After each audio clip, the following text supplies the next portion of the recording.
সংসার করছি তুই দেখছিলি বিয়াদব মহিলা ফালতু মহিলা শুধু শুধু মাইসের নামে কথা কর আগে বাইবার চিন্তা কথা কইস প্রমাণ নিয়ে কথা কবি আমার আগের জামাইয়ের সাথে আমার 3 বছর রিলেশন ছিল 3 বছর রিলেশন করার পরে বিয়ে হইছে 1 লাখ টাকা কাবিনে সেই কাবিন আমি নিজে ছাইরা তুই আই পড়ছি আর তুই কস আমি কাবিন ব্যবসায়ী না তুই কারে কি হিগাস বিয়াদব মহিলা তুই আমার থেকে বয়সে বড় হইতে পারোস কিন্তু তোর ওই রকম মেন্টালিটি নাই তুই ভাইরাল এন্ডাসে তুই আমার নিয়ে এভাবে কথা কস কি লিগা ফালতু মহিলা ওর নাকি আবার 13 বছরের সংসার তো 13 বছরের সংসারের মধ্যে বুঝছস সংসার কত কষ্টের সংসার ছাইরা তুই বুঝছস না মানুষের ঘরে এই ভাইরাল দিয়ে আমি কি করব এই ভাইরাল জীবন আমার কি দিছে এখান থেকে আমি টাকা আর্নিং করতেছি হ্যাঁ কয় টাকা আর্নিং করছি ভাইরাল জীবনের থেকে দেখা মেয়েটা যায় বাজে গালিগালাজ করে তো বিয়াদব মহিলা। আমার অবস্থাটা এখন কোন পর্যন্ত নিছিস তুই কত তুই তো একটা মাইয়া নাকি তুই মহিলা না তোর তো সংসার জীবন আছে তুই এইসব কথা কস কেমনে ছি লজ্জা করে না তুই আমার নোংরা কস আমার নোংরার একটা প্রমাণ দেখা যে লোকের নিয়ে দালালি করো তুই লোকের অভাব নেই অহরহ ভিডিও সোশ্যাল মিডিয়াতে ভাইরাল আছে সে কেমন আমার নিয়ে দেখা আমার বিয়ে হইছে কবে আমার একটা জীবন অ্যাক্সিডেন্ট আমি 100 বার কমু গলা বড় করে কমু আমার 14 দিনের একটা সংসার ছিল সেখান থেকে আমার ফ্যামিলি নিয়ে আসছে কোনো কাবিন নেই আমি তোরা কেন আমার কাবিন ব্যবসায়ী কস ওই 3 লাখ টাকা তোর বাপের কাছে লয়ে দিতে 3 লাখ টাকা আমার জীবন ফেরত দিতে কইস আমার জীবন সুন্দর করে দিব আমি সোশ্যাল মিডিয়া থেকে চিরজীবনের জন্য যাইমুগা আমার সোশ্যাল মিডিয়ার সব ভিডিও ডিলিট করাবি তোরা আমার নিয়ে কথা কইছস না আমি তোর ভিডিও তুই যা যা বলছস চুপচাপ সবগুলো সেভ করে রাখছি শুধু দেখছি তুই কি করতে পারোস কি কইতে পারোস আমি কই তুই 2 দিন কবে চুপ থাকবি কিন্তু তুই চুপ থাকার মহিলা না তোরে লাই দিতেছে তোর বাপে তোরে লাই দিতেছে পিছনে তোর বাপ বই হইছে না তোর বাপে তোরে লাই দিতেছে কইতে থাক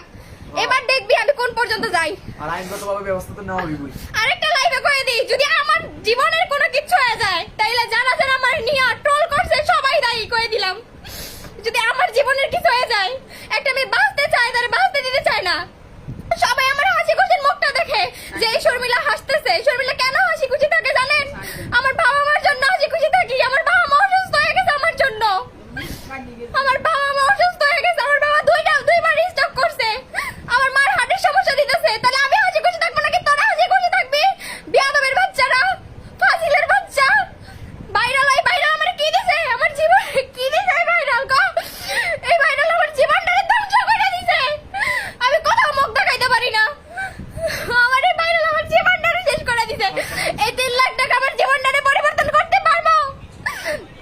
এই 3 লাখ টাকা আমার জীবন পরিবর্তন করতে পারবো না যেদিন এই 3 লাখ টাকা আমার হাতে দিছে ওই দিন আমি ওকে দোকান বার খারাই কইছি এই 3 লাখ টাকা আমার জীবন পরিবর্তন করতে পারবো না আমার জীবনটাকে ধ্বংস করে দিব এই যে জীবন তো ধ্বংস হইছেই আরো ধ্বংস হয়ে গেছে একটা মেয়ে হয়ে মেরে নিয়ে কিভাবে এসব কথা বলে ছি লজ্জা থাকা দরকার তোর লজ্জা নাই বেশরমা মহিলা তোরে আমি ছাড় দিব না তুই আমার নিয়ে কথা বলছস আমার ফ্যামিলি নিয়ে কথা বলছস তোরে ছাড় দিব না ওই লোকের ভালোবাসতাম বিদায় ওই লোকের বিরুদ্ধে আমি কোনো স্টেপ নেই নাই কিন্তু তোরে আমি ছাড় দিব না মনে রাখিস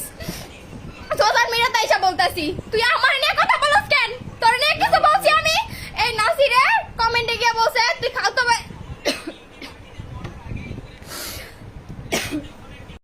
দত্তটা তুই যা আপনারা যারা যারা ওর ভিডিওটা দেখেন দয়া করে সবাই রিপোর্ট মারার চেষ্টা করবেন ওকে ইগনোর করবেন কারণ একটা মেয়ের নামে উল্টাপাল্টা কথা বলা এটা হচ্ছে একটা আইনগতভাবে অপরাধ আর আমরাও আইনগতভাবে অপরাধ নিতেছি ওর প্রতি অযথা ওর সাথে কোনো শত্রুতা নাই ও আমাদের সম্পর্কে কিচ্ছু জানে না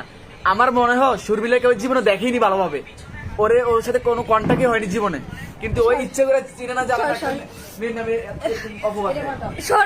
শর্মিলা সম্পর্কে এখনো পর্যন্ত যে আমার হাজবেন্ড ছিল সেও আমার সম্পর্কে এখনো ভালো করে জানে না আমি কিরকম আমার মুখ দিয়ে তো কথাই ফুটতো না আমি তো একটা মানুষের সাথে কিভাবে কথা বলতে হয় সেটাও আমি জানতাম না তাহলে আমি এখন কিভাবে কথা বলি কতটা ধাক্কা খাইতে আমি এই পর্যায়ে আইছি তারপরও কেন আমি এখন ভিডিও ছাড়তেছি আমি এখন আমার পেজের থেকে আমি মনিটাইজেশন এর জায়গায় আমি স্ক্রিনশট দিব আমার পেজে কোনো মনিটাইজ জায়গা আমি পেজে থেকে কোনো আর্নিং করি না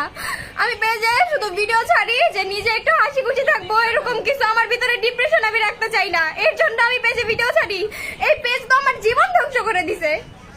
এই সোশ্যাল মিডিয়া আমার জীবনটা ধ্বংস করে দিছে আমার পুরো ফ্যামিলিটারে ধ্বংস করে দিছে এখান থেকে আমি আর কি আশা করি একটা মেয়ে নিজের ভালোভাবে